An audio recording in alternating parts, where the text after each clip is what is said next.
Get out of here. You're out of your league with that low education. Don't you get it? There's no way someone as incompetent as you should be at such a prestigious party. My boss John looked down on me with utter contempt, smirking triumphantly. His face was so hideously smug that it left me in disgust. Understood. I'll leave, just as you say. John's laughter echoed throughout the venue. With the laughter that sounded almost like screams behind me, I left the venue. I'm George, a 41-year-old office worker. I have a sister who's 5 years older than me. Our parents passed away in a car accident when I was in high school. Therefore, I've always looked up to my sister, who raised me in their stead. My older sister Emily is a strong woman. She always pulled me along, especially when I was a tearful kid. She would appear out of nowhere to rescue me from bullies, driving them away. Even when our parents were alive, Emily's training methods for me were intense. In our neighborhood, she was known as a reincarnation of a famous historical figure.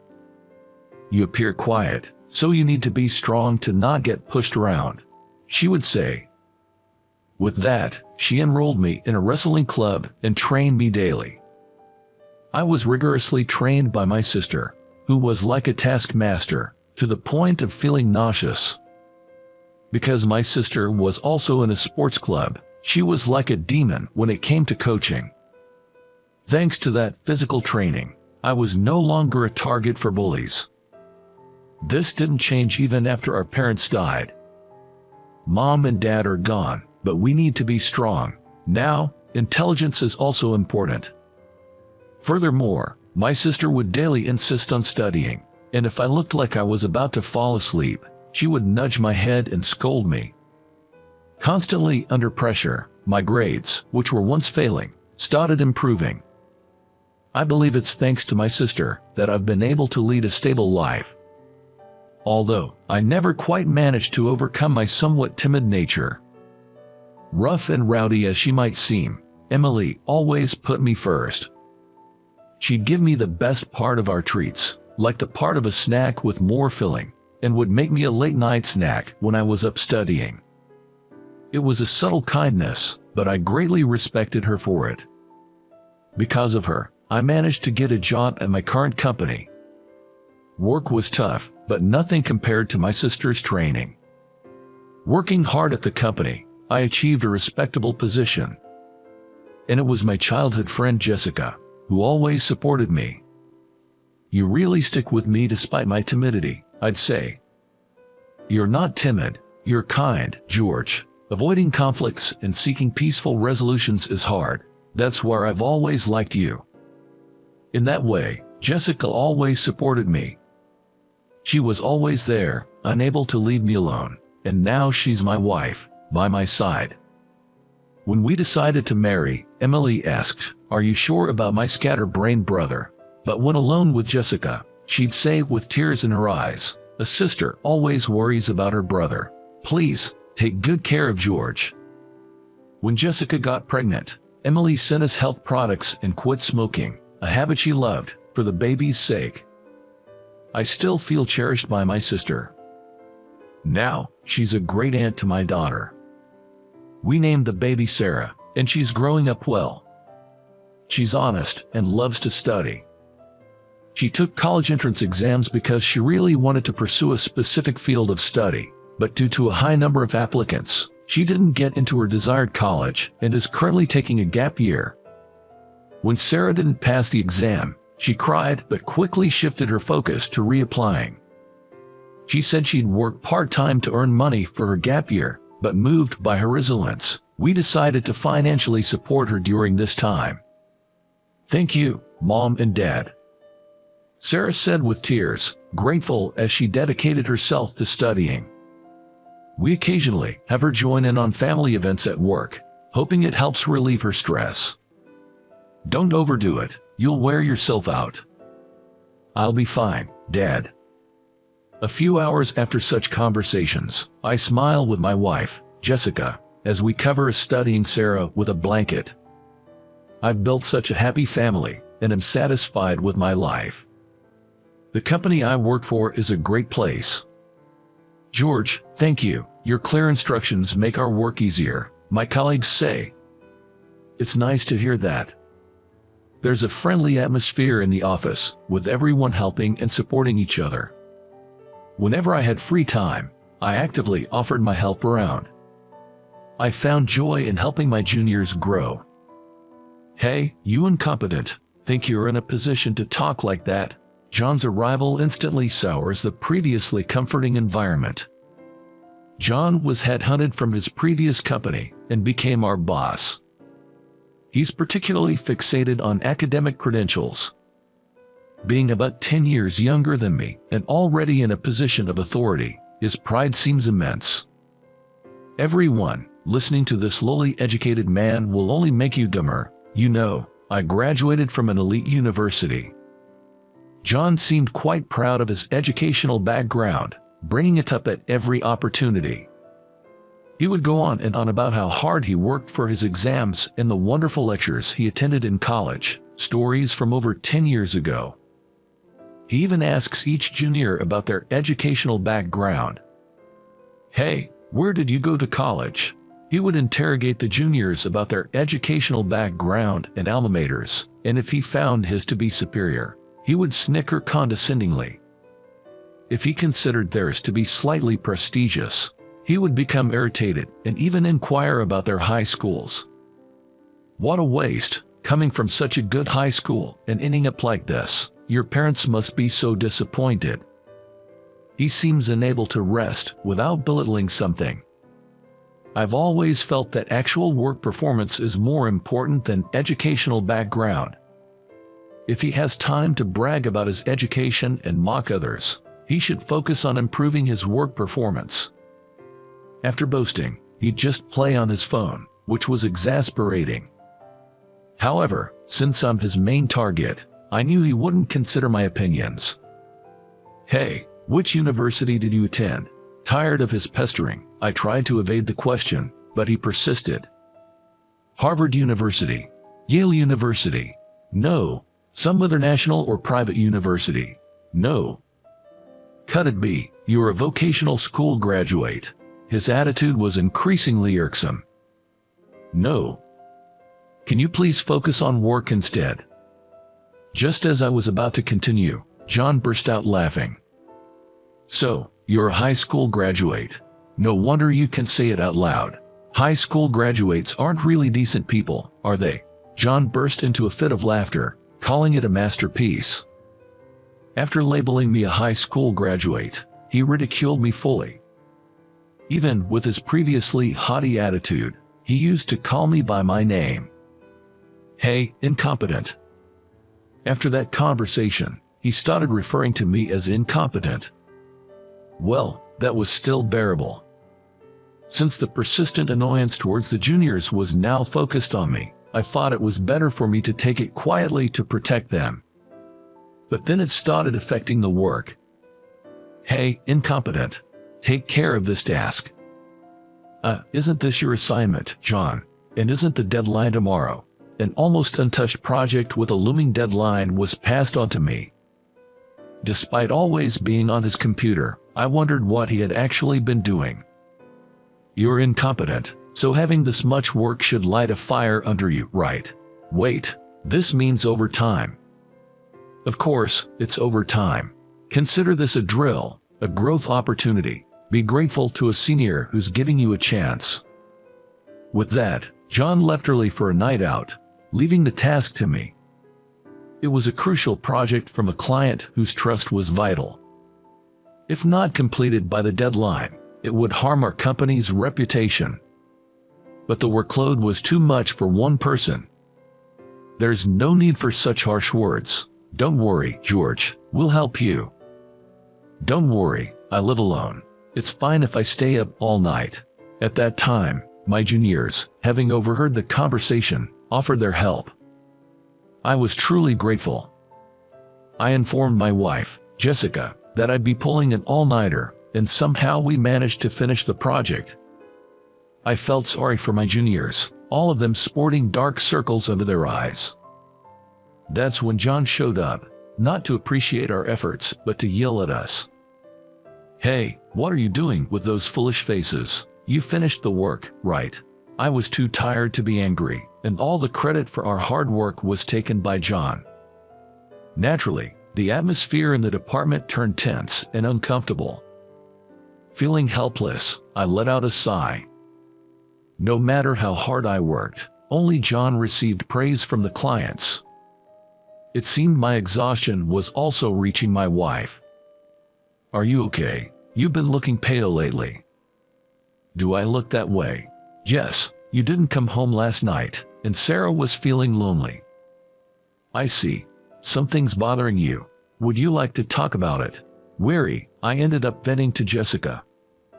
"Actually, there's this troublesome guy who's become our boss. He's been piling work on me, but thanks to the juniors, we managed." "That sounds tough. Tell me more about it." I took advantage of Jessica's kindness and talked more about John. "How dare he? That's unacceptable." Jessica was angry on my behalf. I found solace in her. From time to time, I would vent to her about the days of being bullied by John. But considering my juniors, I knew I had to do something soon. The day my patience ran out finally came. John nudged me with his elbow and started talking to me. "Hey, incompetent. You have a daughter, right?" "A daughter? Don't play dumb. It's about your daughter who's taking a gap year." "How does he know about my daughter?" I remembered that he probably saw her at the company-wide barbecue we had. Despite a bad feeling, I asked John, "What about my daughter? That girl, failing to get into college, is just as incompetent as you." "So, what about it?" Well, she's not bad-looking. Consider yourself lucky. I'll take her as my wife. She can do household chores and cleaning, right?" "What?" I was in shock as if struck by lightning. "Daughters of incompetents like you don't have many suitors. So, this weekend, host a dinner for me and introduce her. Who knows, with the right approach, she might become a good woman." In other words, John was targeting my daughter. There was no way I could allow that. Anger made my fists tremble. "If you hand over your daughter, I might talk to my uncle about promoting you. For someone like you, promotion is an honor you've never dreamed of." "There's no way that's possible," I argued back, forgetting all formalities. Who would hand over their daughter to a man nearly 20 years older? John seemed surprised that I resisted. "Incompetent, and yet you dare defy me. Brave of you." His face turned into a demonic scowl, and he walked away. His hostility towards me intensified after this incident. Jessica, more worried about my increasing workload and worsening complexion, tried to get me to talk, but I couldn't. The thought of our daughter being targeted by an older man would hurt both Jessica and Sarah. I couldn't bear the feeling of my own inadequacy. "George, join me for a drink. It's been a while." Emily, one day at work, my sister called out to me. My sister and I worked at the same company. Though we were in different departments and positions, occasionally, she would drag me to a drink. Jessica told me a lot. Don't make them worried. Emily saw right through me. Jessica, who admired my sister, often hung out with her. They shared stories about me, even embarrassing ones from when I was a baby. Still, I was glad they got along well. "Well, Jessica told you all that. Yeah, there's a bad apple at work, isn't there?" My sister pressed me why I hadn't confided in her sooner. Talking to Jessica made things easier. "I know you're worried, but really, well, we'll get back to that. You're still hiding something, aren't you?" I flinched. I could never keep secrets from my sister. She always saw through my attempts and forcefully made me spill the beans. But this time was different. I couldn't bring myself to speak about John targeting my daughter. As I hesitated, my sister put me in a headlock. Despite her age, she's still as strong as ever. "Ouch, ouch, let go. Just talk, will you?" You always overthink and make things more complicated. Speak up now or it'll get worse. I gave in and told her about Sarah being targeted. Is that so? Well, all right. Leave it to me. My sister had a look on her face I had never seen before, truly fitting for a demon. Rumor has it that John is a notorious playboy in the nightlife scene. How could I ever give my precious daughter to such a vile man? I reaffirmed my resolve to stand against him. Hey. What is it? You know, you can still change your mind. John approached me again, smirking meaningfully. As I've said many times, I refuse. Is he that desperate for my daughter? Then, can't be helped. Maybe I should take your wife instead. What? Your wife would prefer an elite on the fast track like me over a futureless high school grad like you. How far will John go to mock me? Please stop the insults. You say something. Incompetent words don't reach my ears. Once I get your wife, maybe your daughter too. Hee hee hee. Seeing his vile, contemptuous face, I was overwhelmed with anger. Without thinking, I grabbed John. Don't you dare insult my family anymore. A junior who happened to pass by held me back.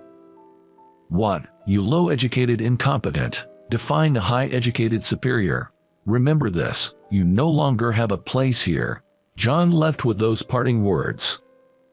George, I understand how you feel. I would feel the same if someone said that to me, but he's not worth your trouble. I was admonished by the junior and regretted my impulsive actions. After that, I endured days of John's intensified harassment and nastiness. A few days later, we received news that the current president of the company was retiring and a new president would be appointed. A party was to be held for the inauguration. I'm attending the party too. Got my invitation first, me. John was unusually talkative. The new president's name was to be revealed at the party as a surprise. With my education, I'm sure to be a favorite of the new president. Once I'm in his good graces, some incompetent will be fired for sure. Poor thing, over 40 years old.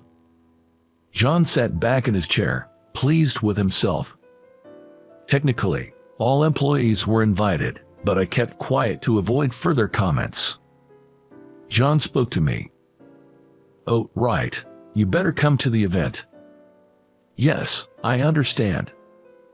His response was a smirk. He was definitely plotting something. On the day of the party, I had to arrive at the venue early due to some circumstances. What? No seat? I tried to confirm my seat with the hotel staff, but the response was there isn't one.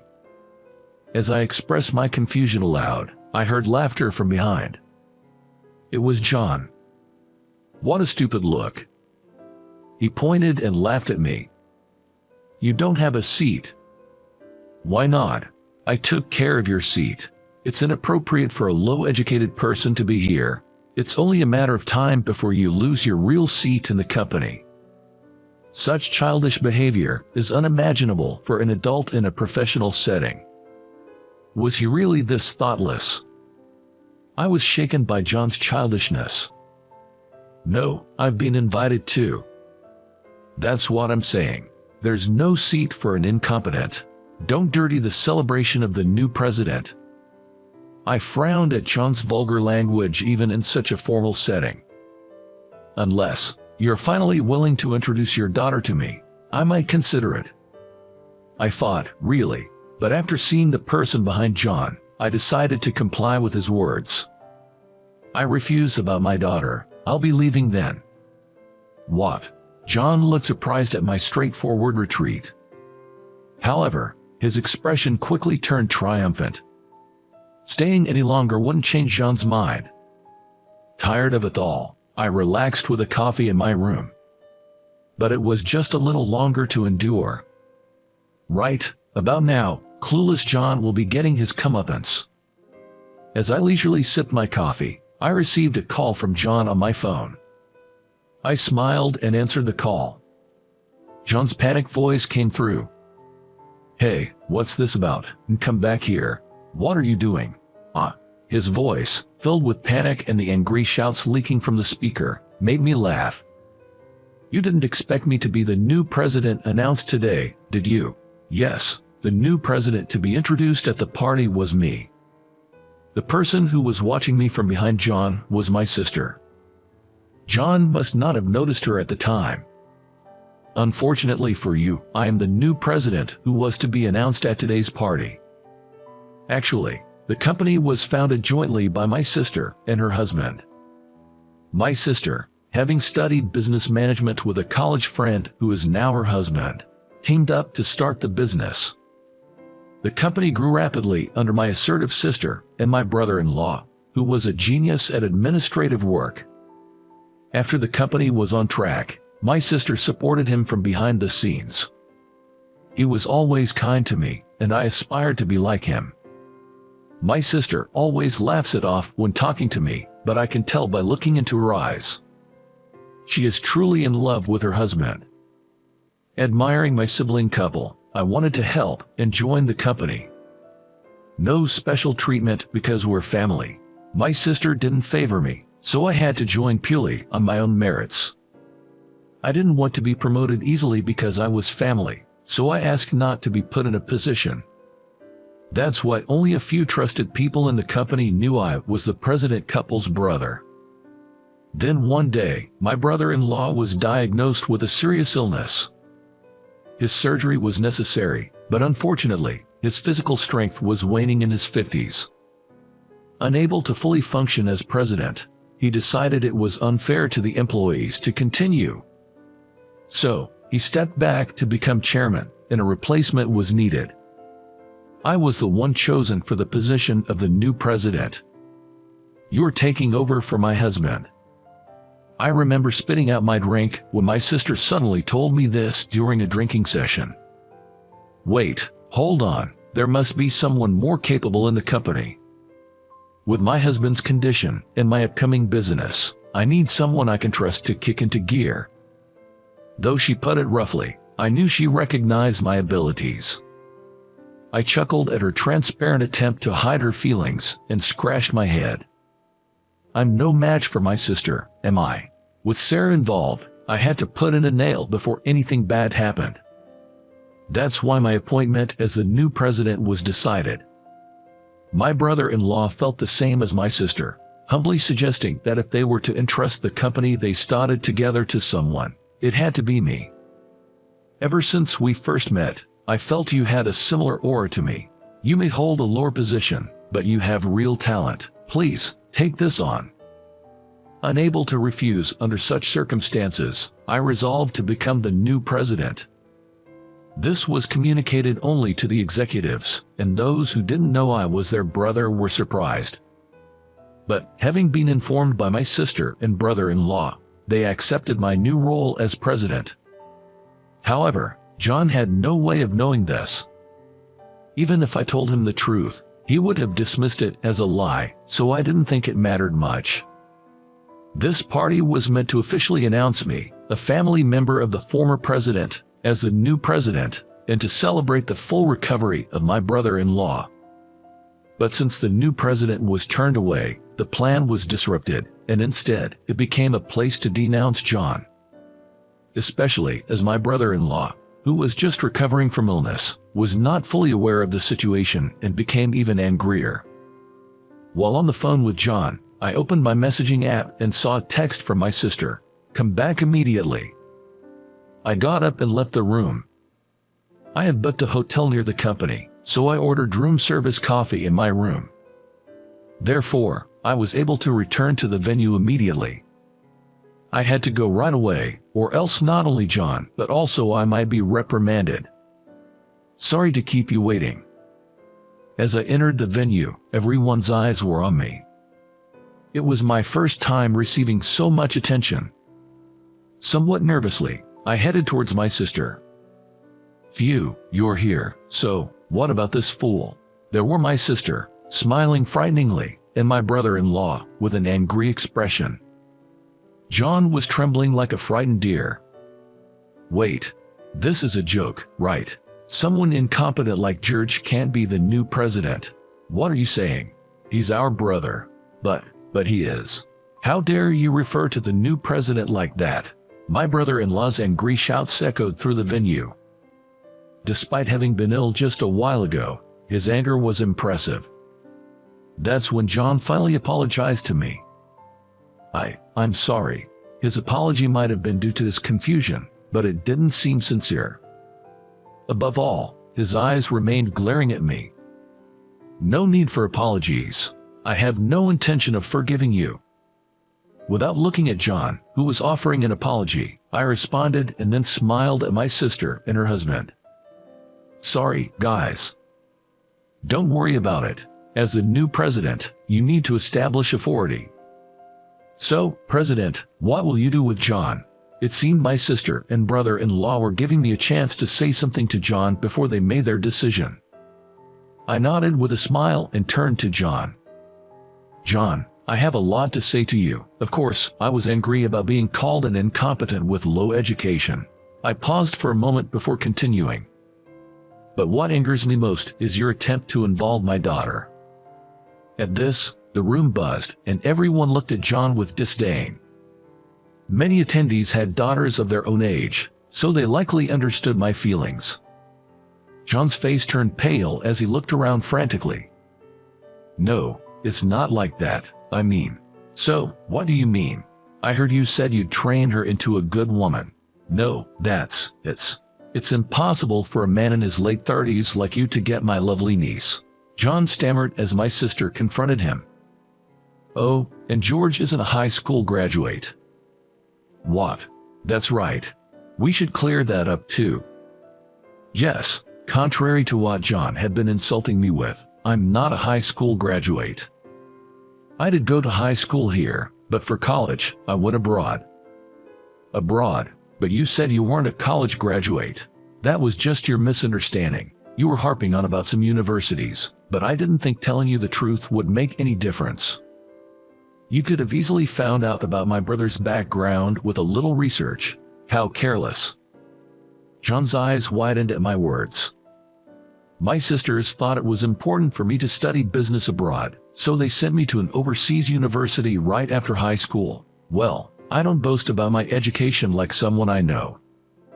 That's impossible, you being uneducated. Really, you just don't get it. Didn't you want to know I wasn't uneducated? At my question, John bit his lip. Then, my brother-in-law stepped forward. We will consider this matter thoroughly. Don't expect to work as you have been until now. At his words, John's shoulders slumped. Then, George, as the new president, could you give a speech? Of course. I gave my speech as the new president in front of everyone and left. Opening the door at home, my beloved wife and daughter were waiting.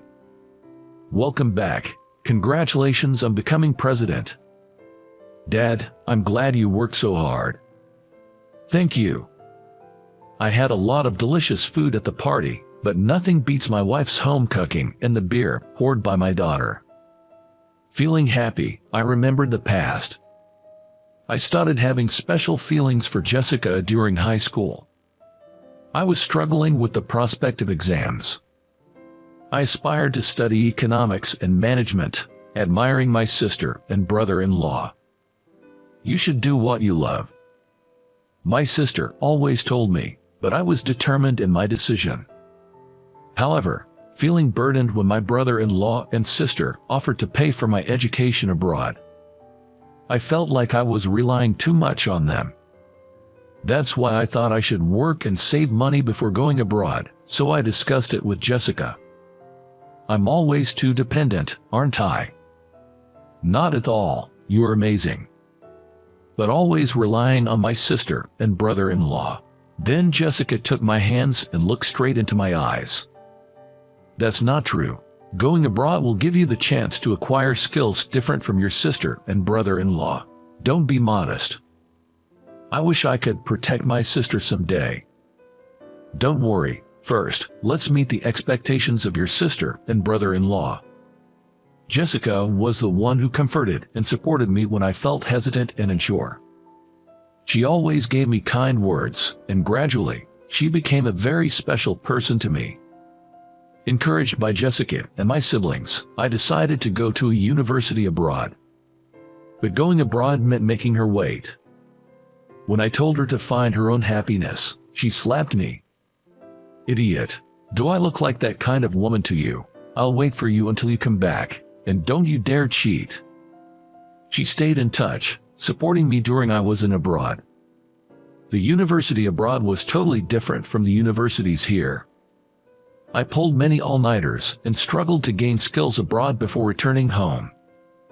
"Welcome back." Those were Jessica's words when I proposed to her, and we happily got married. Then she gave birth to our daughter, Sarah. "Thank you, Jessica." "For what?" Suddenly. "For talking to my sister. It helped me get back at him. So, of course, I can't tolerate anyone hurting you and our daughter," Jessica said with a smile. After the party, I decided to tell Jessica and Sarah about the ordeal since I had worried them. "That old man was after me. Yo, gross.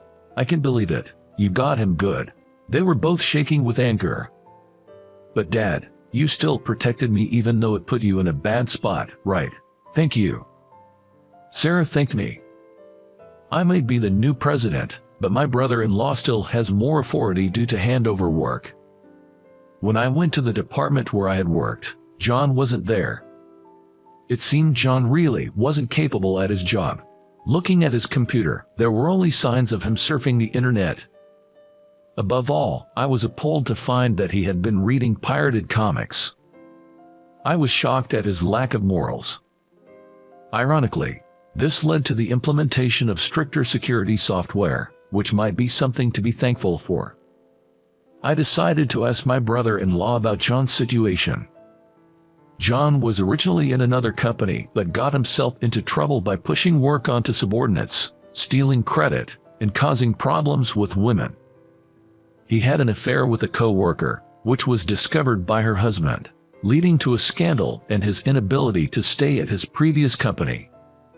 He left under the guise of voluntary resignation and applied to our company's mid-career recruitment program. My brother-in-law usually attends interviews but was absent due to illness at that time, so John's past wasn't fully vetted. Because of this, it seems the information about John wasn't properly communicated. An excellent man like me would naturally be headhunted by this company. I came here on my own accord, even though the former president tried to retain me. John boasted like that, but it was all lies, which was a letdown to learn. When my brother-in-law inquired about John's previous company, almost only negative things came up. They said, him being good is just absurd. Frankly, we were overjoyed when he left. It's rare for someone to be spoken about in such terms. In the end, my brother-in-law didn't immediately fire John but decided to transfer him to a branch office. That meant he was now under my sister's jurisdiction, but the place John was assigned to was filled with highly educated people. John, with his so-called high education, couldn't get by there and, having always pushed his work onto others, lacked experience, and was constantly getting criticized. "Hey, John is not coming anymore. Hooray." Seeing the juniors cheering made me realize how much trouble I had caused them. However, it was only a matter of time before John would resign. I am highly educated. Even with his boasting, his new assignment was meaningless. So what? In that sense, I graduated from a top university. I studied in abroad. I don't boast about it, but can you please get to work? I'm your supervisor, who you look down on as just a high school graduate. But in this company, if you work hard and gain experience, you are valued. Education doesn't matter here. Days of getting such responses and the news about him targeting my daughter leaking out made it unbearable for him. If colleagues and superiors didn't work out, he started hitting on women with lower education than him. "Hey, if you date me, I'll help you with your work. Just be nice to me." The day he made such an advance, he was immediately called out by everyone. "What? That's not okay in this day and age. I'll sue you." Also, It's creepy for an older man like you to ask me out."